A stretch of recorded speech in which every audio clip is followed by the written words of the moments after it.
Nice to meet you. Uh, Hi, Thomas. Nice to meet you too. uh, can you tell us something more about yourself, about your experience with pharmacy, with antidepressants? What's your story? Yes, so I practiced as a pharmacist for between 2015 up until around 2021. And I worked in different various backgrounds in pharmacy. I was working within the community sector, also within hospital. But in the last few years before I left pharmacy, I was working in addiction and mental health.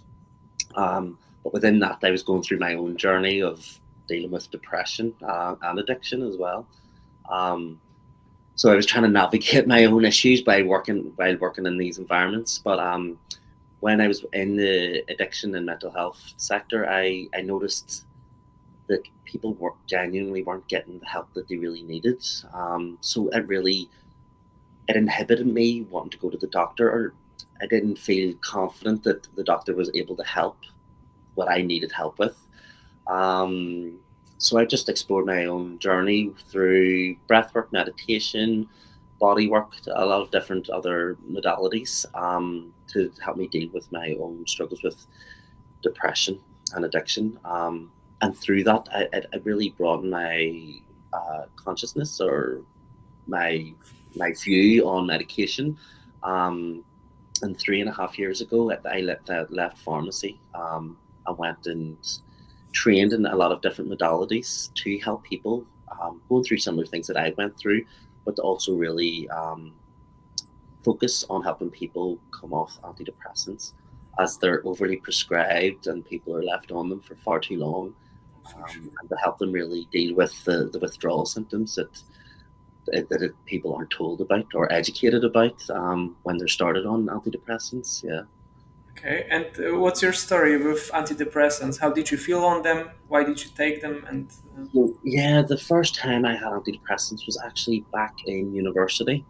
There was a lot of assignments. There was just so much pressure building up that I went to the doctor actually because I actually was urinating quite a lot. I thought there was something wrong with my bladder. I actually thought I might have had an infection, Mhm. and the doctor actually gave me antidepressants. And they were like, "Oh, this is due to anxiety. This is why you're not sleeping. You're going to the toilet quite a bit." And I was a bit confused by it, but I trusted the doctor, and I was put on sertraline, and I didn't last more than 4 weeks on the medication because the side effects were quite horrendous for me. A lot of my sexual function totally went. I felt really sort of out of my mind a little bit. It was a bit as if I was on drugs type of a sensation. And so I didn't go back to get the repeat prescription. I was just like, I don't think this was working for me. This is a bit strange. Plus, I also went to the doctor because of urination. I thought there was something wrong with my bladder, and I was given a medication for something else. But then a few years down the line, a few years had passed, and there was something. Yeah, I just was still feeling quite strange, odd. I couldn't tell you what it was at that time. But I started on fluoxetine, and so yeah, you quit sertraline yeah, because of the side effects, and yeah. you have been switched to fluoxetine. Yeah, well, this was a few years down the line. I went back to the doctor again, and then I was started on fluoxetine, and again, I couldn't.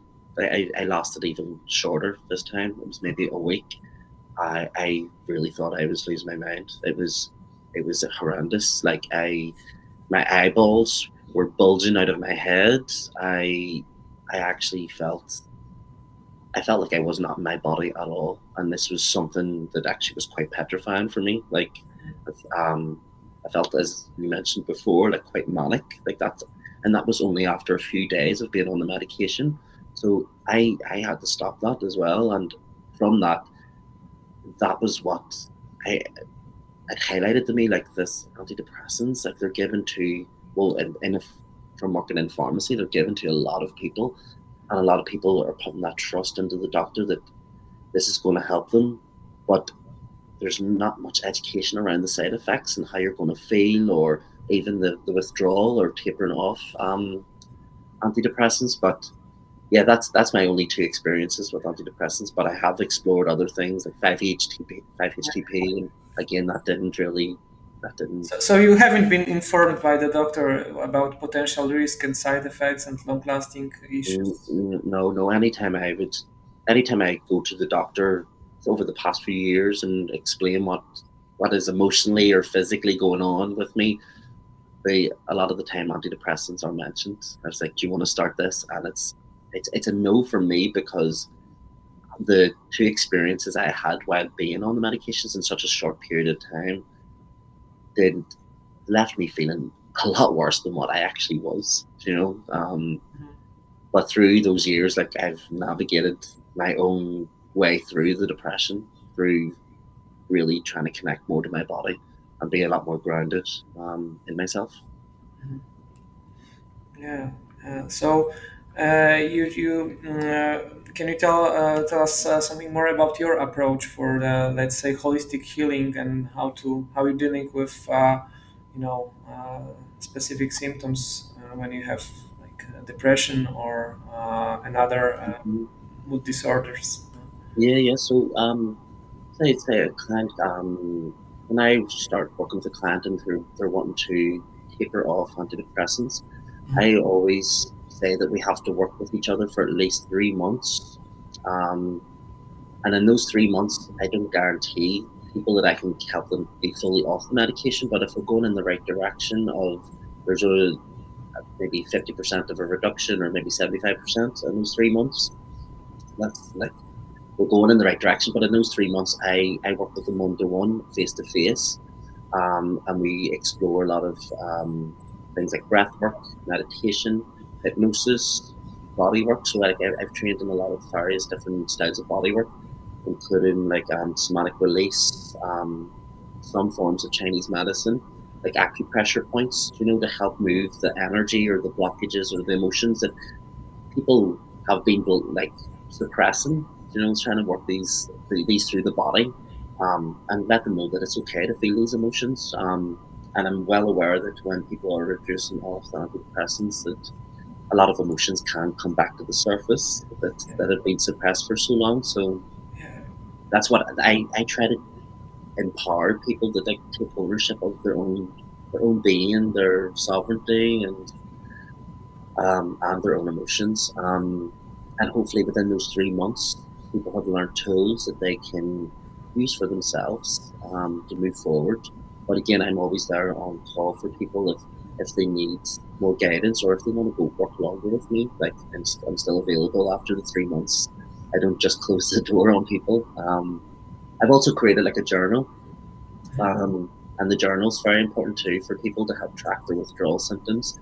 And there's daily prompts within the journal to like be aware of triggers, be aware of their anxiety and depression. And at each month, at the end of each month, in the journal, people then can do a review of the month and see what days their anxiety and depression was higher, and they can see then, okay, well that's I was triggered on those days the most because of different various things, depending. I think like tracking down your symptoms in a journal is very important when you are in the especially in the protracted withdrawal, to see how you progress, and where you can implement Yes. some changes if you have like rebound anxiety or other symptoms popping up. Mhm. So I think it's really crucial for patients Yeah. with protracted withdrawal to track down Yeah. symptoms. If someone's able to notice that I'm always getting the withdrawal, say, of insomnia, like, and it's or that's something that's just keeps coming up. It's like then they can maybe say that to me, or and there's something I could maybe recommend. Like maybe doing some form of breath work or drink a particular type of tea because I like to explore different little things. Like chamomile tea or blue lotus tea. These little things which are so easily available to people, but they can help really regulate your nervous system and help you even just sleep better or I don't know, just make you feel a lot calmer. There's so many little they might not seem that important, but these little things can really, really help people.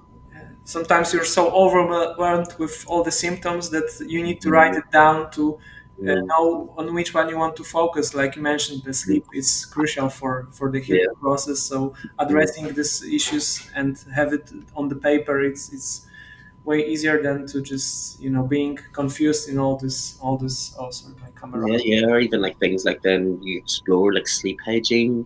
How long are you on your phone for? What time do you go to bed? Yeah, Is there any noise or is it dark? Like, do you know these things? So, or even if it's say that the withdrawal symptom was maybe anxiety. Do you know what is causing anxiety? What times does this come at? You know, these are things that I would sit and have yeah.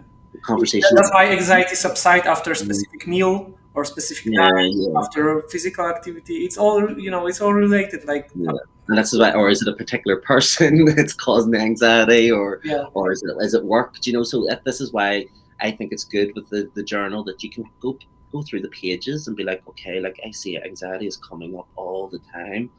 But when is the anxiety happening? If anxiety's happening when my manager in work is being an asshole, yeah, you know, yeah, so yeah. there's so many ways, and then it might help. And then we can come up to conclusion. Well, maybe I should change it up, or well, Yeah, maybe I should. exactly. Yeah, and Yeah, that's how yeah, we resolve like the mm, root cause of an issue, not yeah. treat. That's the thing. It's getting to the root cause and allowing the individual or the client to get there themselves. Also, like I'm just there as the guide, and like maybe like guiding in the one direction or this direction, you know, for them to realize this themselves because I have been there. Like this is I have been there myself, and a lot of the time, like the depression that I experienced was to do with the environment that I was in. It was not It's the trauma environment. response. Yeah. Hmm. Yeah. It's not a I, condition. It's not a disease to be treated. It's just basically trauma response yeah. from Hmm. environment, toxic, That's it. like the toxic environment. Yeah. Yeah. And the only way thing to do then is to remove yourself from the Yes, environment. and not to And intoxicate change it. yourself with meds or drugs. Like, yeah, Exactly. this Yeah. is Exactly. irony, right? But we've all been there, and you know. Hmm. Yeah.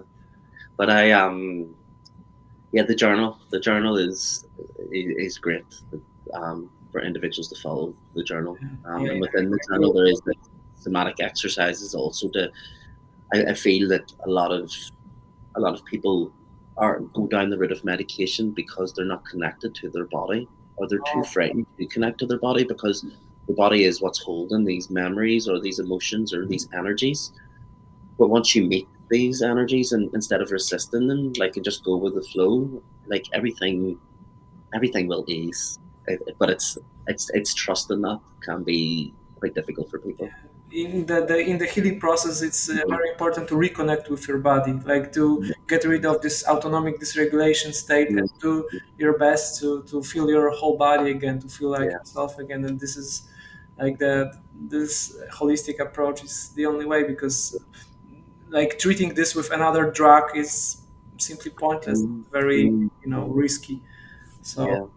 I do respect your approach. Yeah. How's your approach to protracted withdrawal? Yeah, in my case, I mostly focus on brain-derived neurotropic factor, Mhm. neurogenesis, and ketosis to stimulate autophagy and regulate microbiome. Because I, Mhm. well, it basically worked in my case. I focused on, well, let's say, healthy lifestyle, which led me to recovery from protracted withdrawal, and addressing those factors like microbiome, drastic diet changes, physical activity that stimulate brain-derived neurotropic, which helps your body to recover from this iatrogenic injury is was very crucial in my case. Also, some uh, supplements that are involved, like magnesium, that can calm your nervous system. But I vote for a natural approach Mhm. in protracted withdrawal. And but your approach, like with this meditation and acupuncture, is also very interesting, because I do feel if we stimulate our nerves, like with this approach, it can also be beneficial. Do you have like any experience with this? Like how did it help you with? Pardon, what was that? Sorry, I didn't. How did acupuncture help you with? Yes. So, like the forms of body work. There was multiple different things I explored. For me, I hold a lot of physical trauma in my body. I've had I had like a quite a bad scalding accident when I was a baby. So I have a lot of scarring up around my hip area and down my legs. Um, and as I got older, I started to notice a lot of physical pain in my body. And I could never piece together why is my body sore, but it was obviously to do with the trauma or the tension that I'm holding in these parts of my body. Just it just can't hold it anymore. So I then started to explore different forms of like the body work and the acupressure, acupuncture, Mhm. and what it helped was open up these energy channels in my body Mhm. for things to flow a lot better. I've had quite huge emotional releases through body work, like releases that I didn't think possible. And once every, and I, as I still explored for my own personal healing, it's still a journey for me, I find that I'm becoming deeper. I'm able to go deeper and deeper within my own being, and I feel a lot more connected and centered. But it's helped me massively because if you think about your body, if you're holding these areas of tension or pain or trauma, these are patterns that are actually going to disrupt like your thinking or maybe keep you into like these limited beliefs or just negative thought patterns. So working through the physical tension in the body can really have huge impacts on your mind. And like I'll give you an example. A few weeks ago, a lot of fear just came up in me, and it was fear about my journey and the direction I wanted to go with work. But I was booked in for like a bodywork session like later that week, um, and during that bodywork session, just something quite big just released from my body, and it came out like quite physical, you know, like a lot of physical shaking, quite visceral. So my body shook for quite a while, and just after that, it was like I just shook the fear out, and it was like I had a lot of clarity, a lot of confidence of the direction that I want to go with my work, and it was quite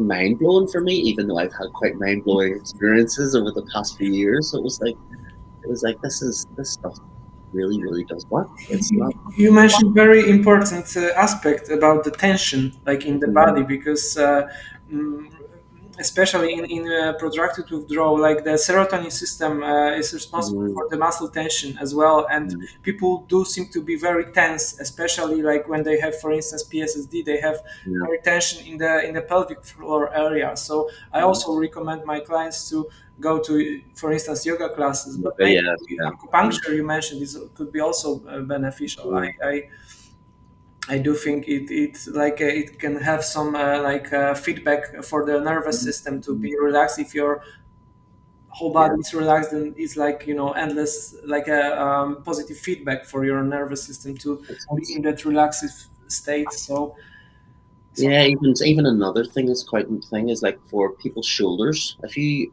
like a lot of people are walking around with their shoulders up to their ears, and yeah, it's yeah, like, and they don't even realize that it's like oh the tension. But when you get like a deep massage to help release and relax your shoulders, you're going to relax everything else, and you're actually going to be a lot more open to the you have world. different You know? posture and your different feedback that you are more open, more relaxed, more Yeah. confident. Yeah. Yeah, Because if you fix your posture, like if you're bent over, hunched over, shoulders up, you're literally closing your heart your to your chest. Yeah, possibilities, to everything. So once your posture's fixed and you're standing upright, you're like, okay, I'm taking my space, I'm confident, I'm open to yeah. give and receive, do you know, and like it does sound more like woo woo and spiritual and stuff, but it is all the same. It's the same as the science part of it, and the woo woo-ness of it, like that you need to be more open to all the possibilities and not like close yourself off. Yeah, the way you walk shows the way you Like feel like, and the 100%. on the other way around. If you exercise, if you improve your posture, strengthen your muscles, then you will think about yourself in a different way. Yeah, in a different way. I'm And confident. I'm relaxed. um, Yeah, yeah, yeah, yeah, it's all to do with the nervous system. Like if you're closed over, like you're in the really like shut down dorsal state, yeah, and when you're a bit more open and open to the world and whatever, like you're in that more ventral state. Your nervous system's a lot more relaxed and able to function. yeah, yeah, yeah, yeah, I believe you need to work both way on the nervous system and the peripheral nervous system as well, Mm-hmm. all the Yeah. muscles. So yeah, so I guess we vote for a holistic approach for the Yeah, like the holistic approach is not disregarding medication or anything. Holistic means looking at the bigger picture, looking at everything here. yeah.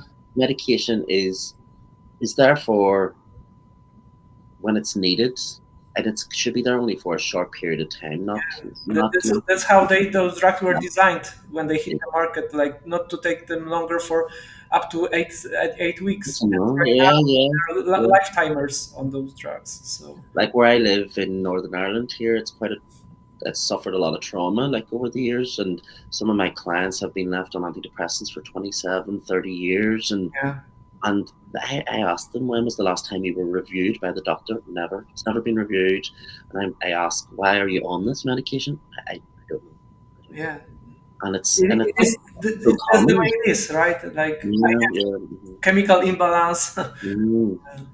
Like the chemical imbalance, I ask my clients, like, well, when did they ever do a blood test to check for this chemical imbalance? This is based on an It's a assumption. marketing scam.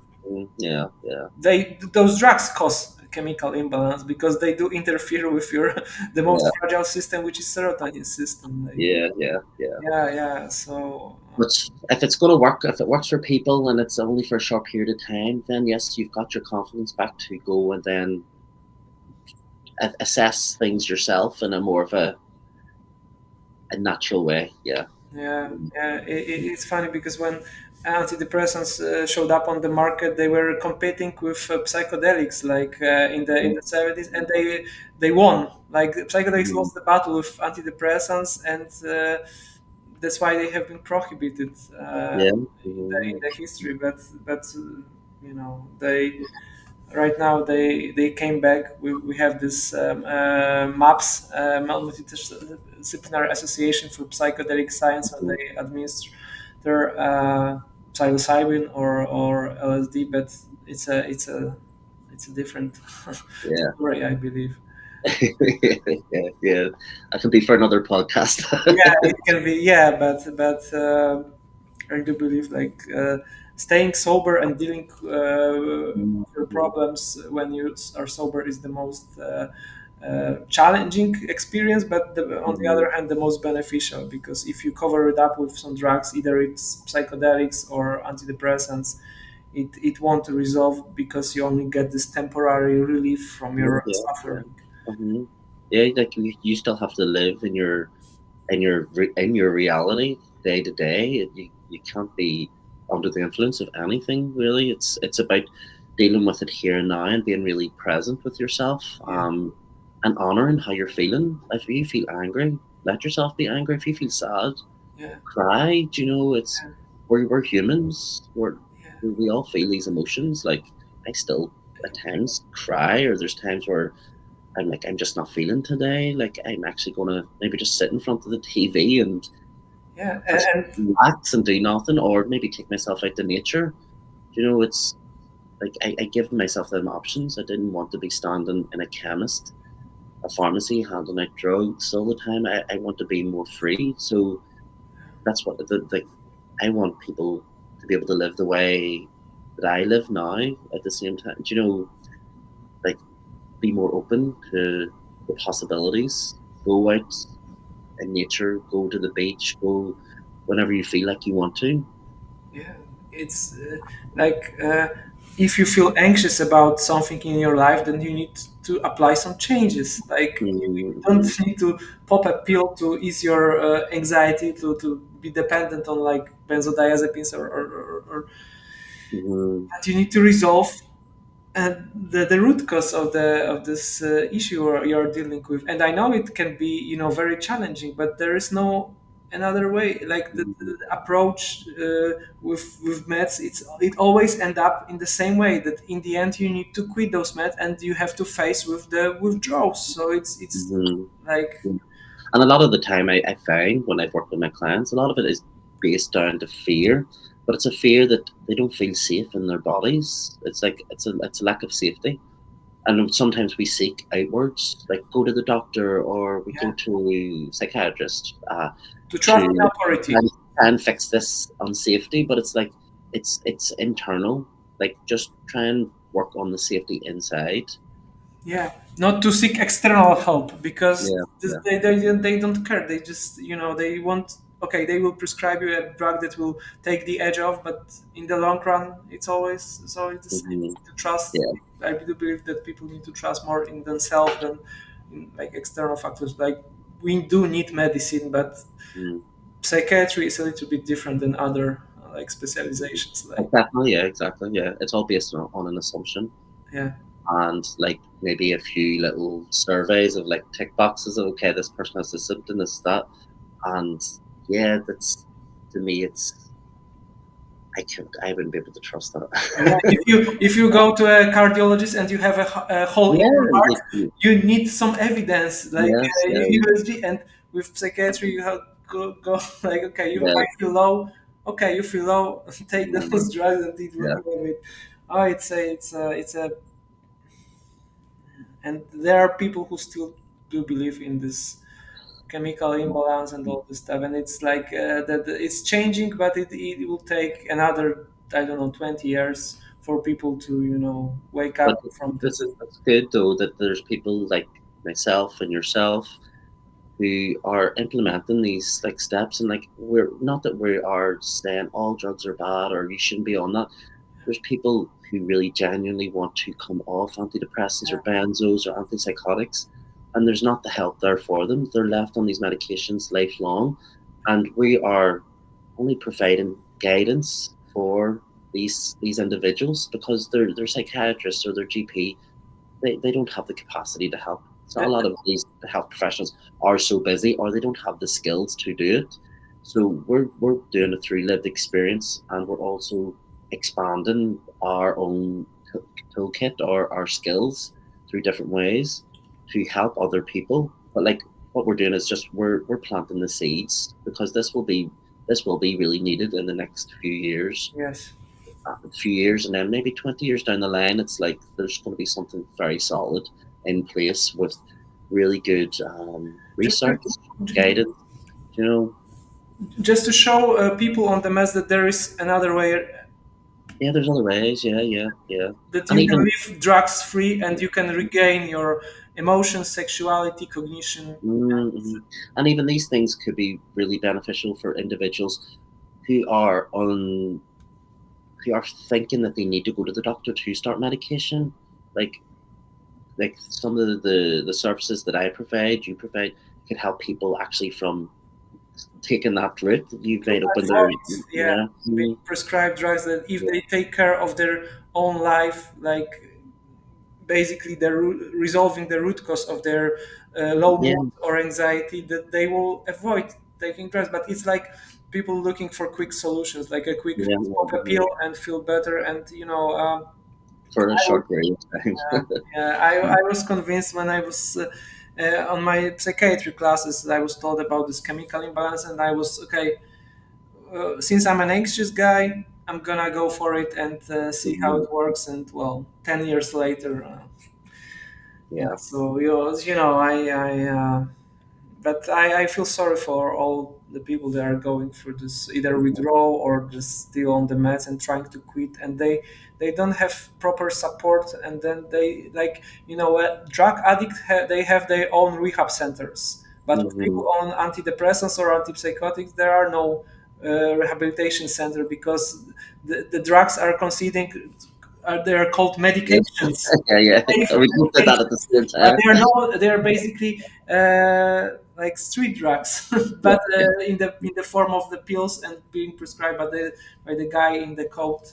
And The legal drug dealer. yeah. The same, the same applies to medical weed, medical marijuana. Right here in Mhm. Poland, we have this medical weed, and this is the same weed from the streets, but with the different maybe concentration of THC, the even higher concentration of THC. Mm, And there are only like maybe a small amount of people who are in need because they suffer with cancer or with other like difficult conditions, but most of those people are simply drug addicts. Yeah, yeah.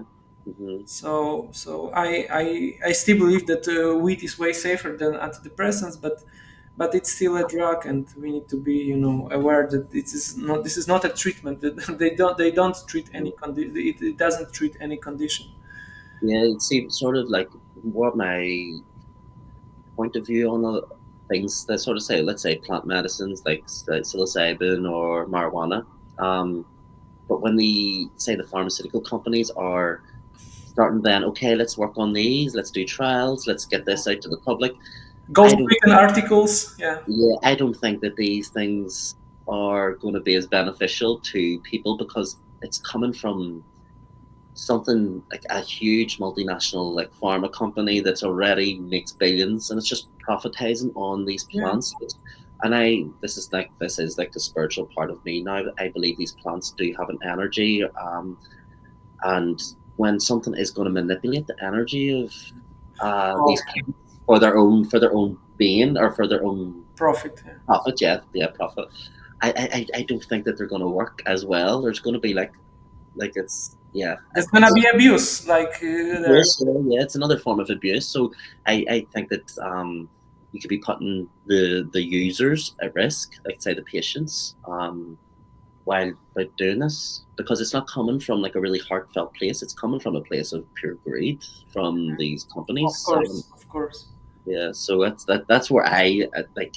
Yes, I would love like marijuana, psilocybin, and other plant medicines to be available, but through, say, people who have, let's say, like a shaman or someone who's Who are really really trained. in need and with Yes, specific, yeah, but not like this that you can just yeah, and buy it's it like, online with an online prescription. Like it's yeah, like when it comes down to this root of something clinical, I think that's where it's not going to work, and yeah, that's something I really strongly feel inside.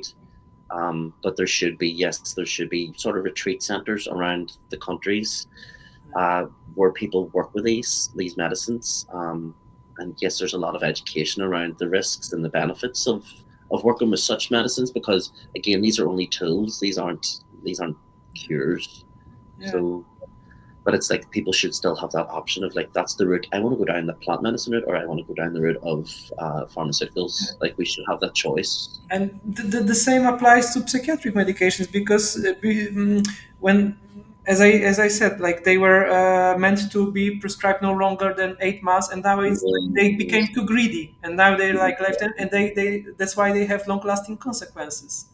And it's like how you notice, like, so SSRIs, they're marketed towards like depression, but And now you off see label, that. like 10,000 of other conditions, Oh my god, yeah, yeah. That's what I was going to say. For now, it's for pain, it's for menopause, it's for so many different things, and you're yeah, like, okay, like chronic pain, whatever. that is the only reason why they're getting use for these other symptoms is because it's literally numbing people out from feeling. Yeah, and it's and when we can off-label them, it's more profitable for the company, Yeah, so yeah. that we can prescribe it for chronic pain, for instance. So Hmm. yeah, it's not a like pharmacy story. It's a branding story. It's a market market.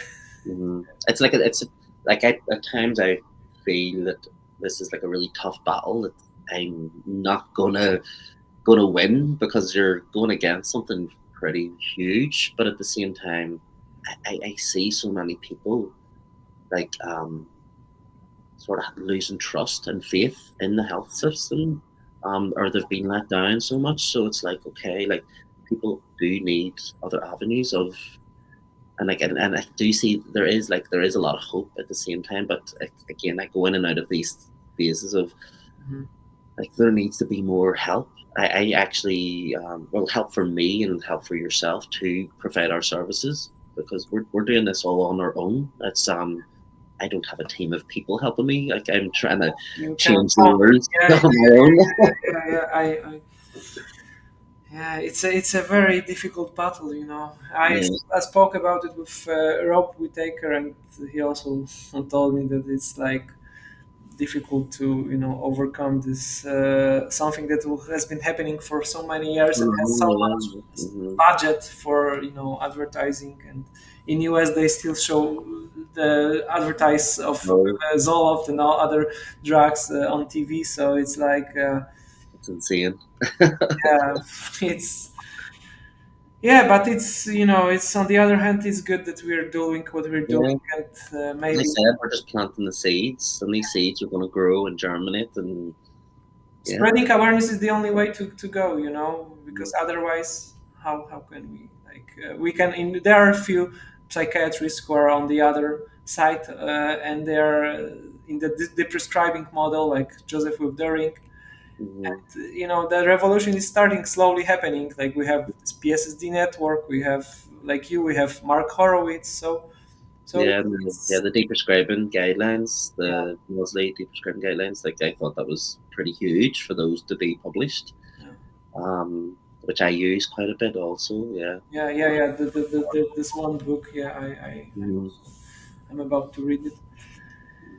Yeah, so yeah, Paul, it was nice having you here. Thank you for joining Yes, my podcast. really nice to finally get to chat to you, Yeah, Thomas. finally, after For few 4 months. 4 months, yeah, eventually we met here online, and Yeah. yeah, Mhm. yeah.